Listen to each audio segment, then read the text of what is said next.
Ahoy hoy, welcome back to my channel. Today I thought I'd react to Ghost Busters Afterlife trailer. Now I know this is belated because that came out back in December, but I figured late, better than never, as well as giving you my thoughts about it. So let's go. And of course, this is owned by Sony Entertainment. Just putting it out there. Okay.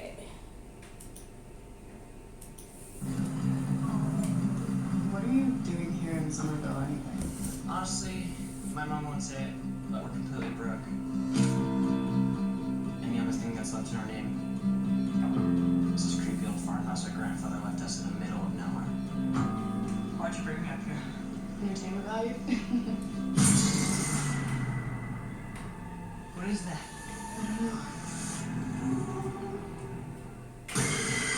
That's Slimer. I'm calling it now. Somehow, a town that isn't anywhere near a tectonic plate, that has no fault lines, no fracking, no loud music. Alright, ladies and gentlemen. It's shaking on the I want those things.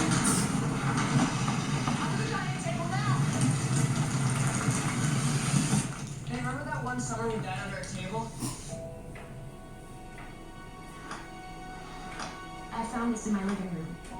Whoa, killer replica. A replica of what? A ghost trap? There hasn't been a ghost sighting in 30 years. Slimer, I think. New York in the 80s? It's like The Walking Dead. Yeah. Did anyone mention this to you? It's just my mom. My grandfather died. How's that thing called? My mom says we're just here to pick through the rest of his life. Wait a minute. Wrap it.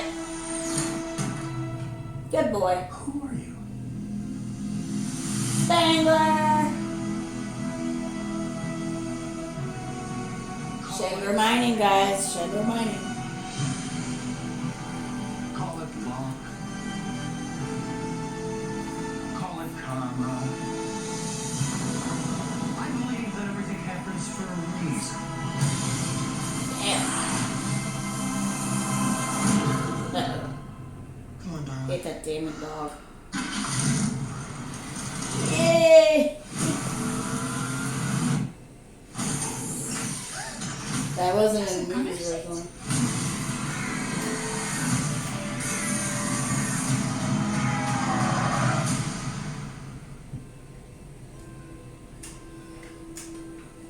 Woohoo! Yes. So, I have a confession. I have seen that trailer before. But I have to say my reaction to it does not change. I still get the chills watching it. I still get a little bit emotional when I watch it. And sometimes I even get goosebumps when I'm watching it. Do I have any right now, or did they go away quick? Yeah, they went away. So let me give you all a background. I have been raised watching Ghostbusters. I would say I'm one of the youngest fans from when it first came out.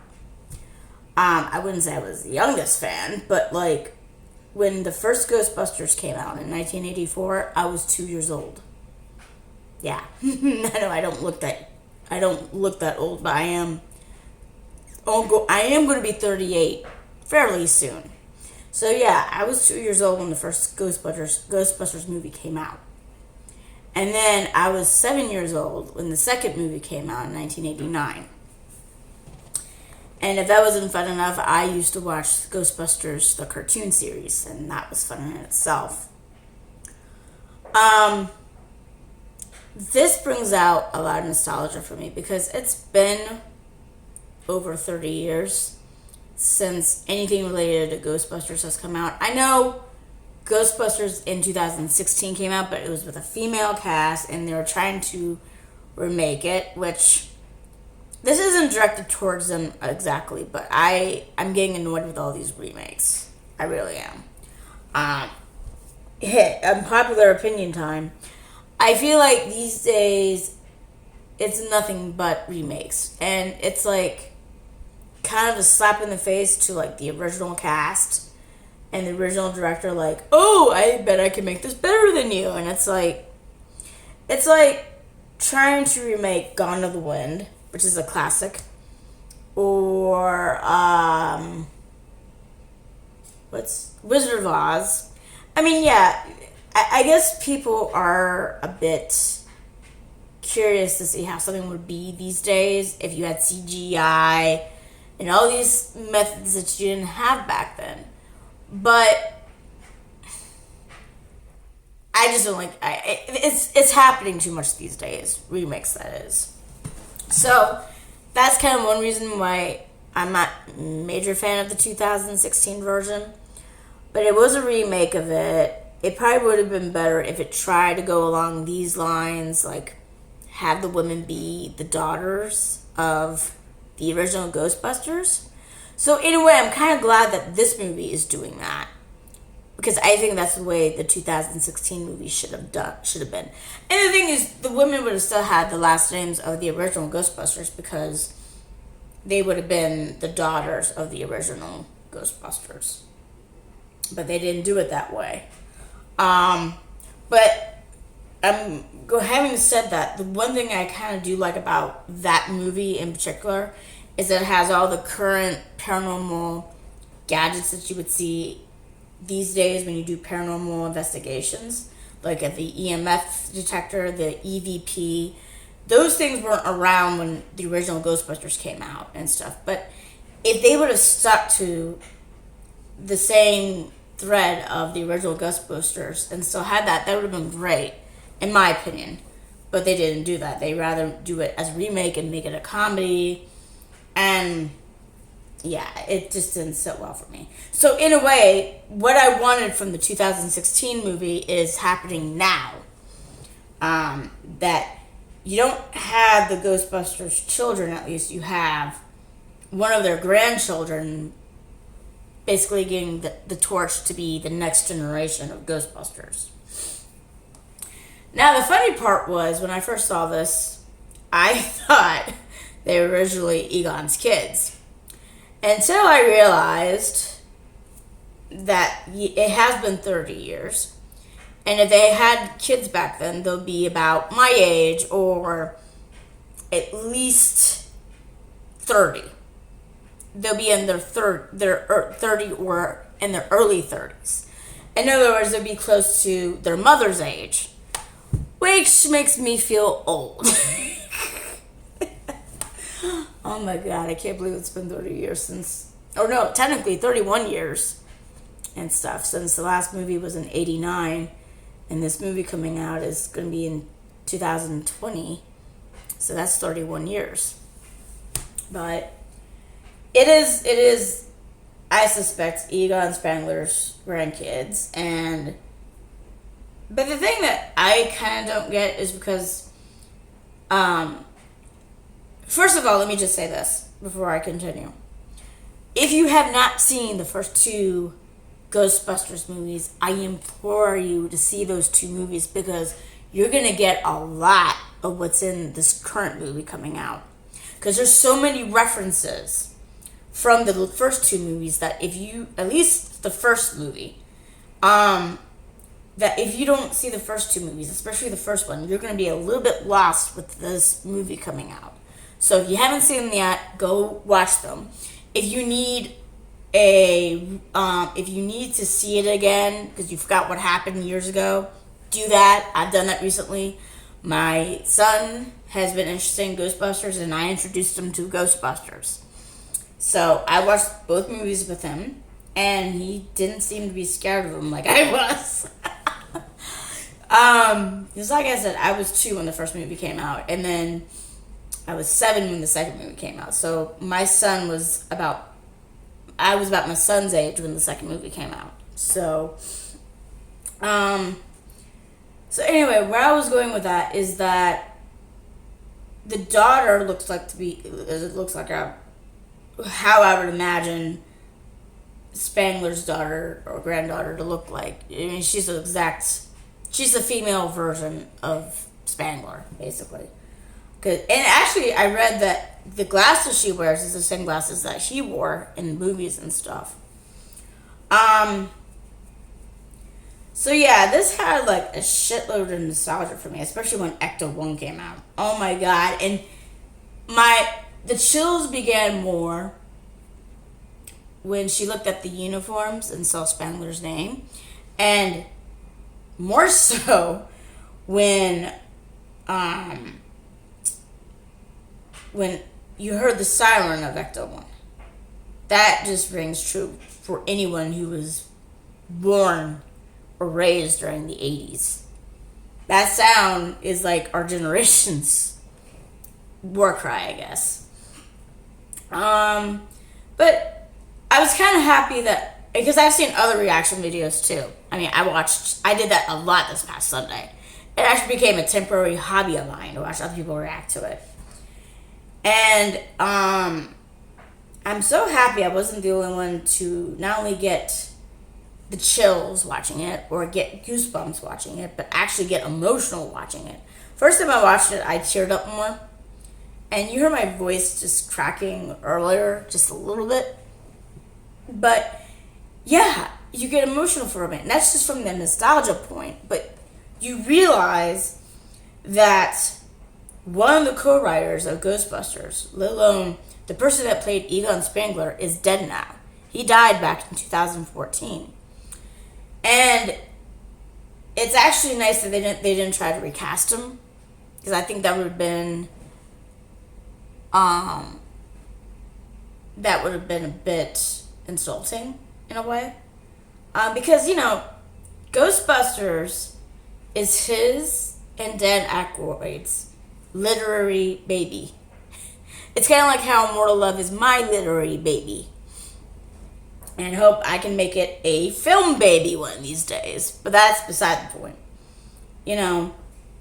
There's something special about writing your own thing and then getting it on screen. And not only just that, but having yourself act in it as one of your characters. That's something special. And so it is rather sad that he won't be around to be in this movie. But it looks so far, just from the trailer, that they're honoring his memory. And I feel like this is going to come full circle. Not just for him, but for the fans, both of Ghostbusters and him personally, and for Dan Aykroyd, and for the original cast that are coming back. And as far as I know, the original cast is coming back for this. I think Rick Moranis is the only one that isn't coming back yet for it. But I think it's because he's rebooting Honey, I Shrunk the Kids, which should be interesting and stuff, because I've seen those movies as well. So yeah. So there are some tidbits in there that I don't think people who have never seen Ghostbusters would get. Like, for example, the mining is called Shandor. And if you watch the first movie, Ivan Shandor had built the building that Dana lived in the first movie. And of course, that's where the gate to Gomez was, because Ivan and his 1,000 followers were a cult that believed in this thing, deity or whatnot. And he had a mining thing, and it's in this town apparently. What is so interesting too is that in the first movie, in order to get a loan to start up the Ghostbusters business, Ray took out a loan on his house. Now, they don't mention where the house is, but something tells me that the house in this movie, the creepy farmhouse, was originally Ray's. Now, I'm not sure if Ray still owned it and then gave it to Egon, or I don't know what happened there. I mean, maybe it is Ray's house. I mean, and maybe these kids are Ray's kids, but it doesn't make sense because Ray is still alive. I mean, Spangler is the one that would be technically dead since Harold Ramis isn't around anymore. But they could be, well, maybe not Ray's kids. Or, what it could be too is Ray's grandfather was also in the paranormal, because it's not just Spangler that started Ghostbusters. It was Ray along with him. And, maybe Ray had a father that was also interested in the paranormal. I'm theorizing, guys. I mean, because I think while the trailer was hinting that these kids may be Spangler's grandchildren, I kind of think, too, because, there was a house mentioned in the first film that Ray owned. So, unless Spangler took over it eventually or bought it from Ray at one point. Because maybe after what happened in the second movie, Ray did more research and found out that the mining was in this town, got all the Ghostbuster stuff, went to that town to try to see what's going on and see if there was another gate there like it was on top of Dana's building in the first movie. And then either from researching the paranormal or a ghost or whatnot, he died. And so I don't know, I have my own theories and stuff. But the mining is by the same guy that built Dana's building in the first movie. And I kind of theorize there might be another gate in this town, especially if there's a lot of shaking. But I have heard some fans say, well, maybe the shaking is also the containment unit that houses all the ghosts from the first two movies that can't hold the ghosts anymore and they let them go. So, I don't know. I'm trying to think if there's anything else I want to touch upon.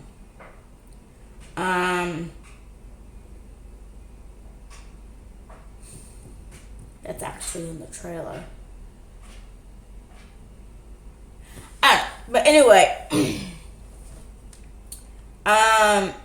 one thing I do hope they have that they did mention in 2016 movie is current up-to-date paranormal investigative tools, like the EMF detector and the EVP, because paranormal research has gone a long way in the last 31 years. I do think it's because of Ghostbusters and, paranormal investigators like, let me see here, Lorraine and Ed Warren, who were the paranormal investigators basically involved in the Enfield Poltergeist, the stuff that The Conjuring is based off of, and Annabelle. And then there is Harry Price, he was like a psychic researcher that was able to counteract mediums who were fake, and other things like that. And of course, I know shows like Ghost Hunters and Ghost Adventures and Most Haunted really did help the paranormal research field explode and getting people more interested in the paranormal and educating people about the paranormal. I know the scientific community and academia and education and people who are in education don't really take much stock in it. I know my significant other doesn't. But, science doesn't exactly explain everything still. There's still some things in science that are not explainable. That's what paranormal is all about. Things that are outside the norm. And it doesn't always have to be a ghost or anything. It could be like I said, it's outside the norm and stuff. But that's what I hope happens in this movie, at least. That other than using paranormal stuff from, paranormal research stuff from the past, you also use stuff that's happening current. And yeah. So that's my thoughts on it. I'm really looking forward to this movie coming out, and if the second trailer or another trailer comes out, will react to it on time. So if you like this video, hit like. If you subscribe, I'll be absolutely happy, and I'll see you guys later. Bye-bye.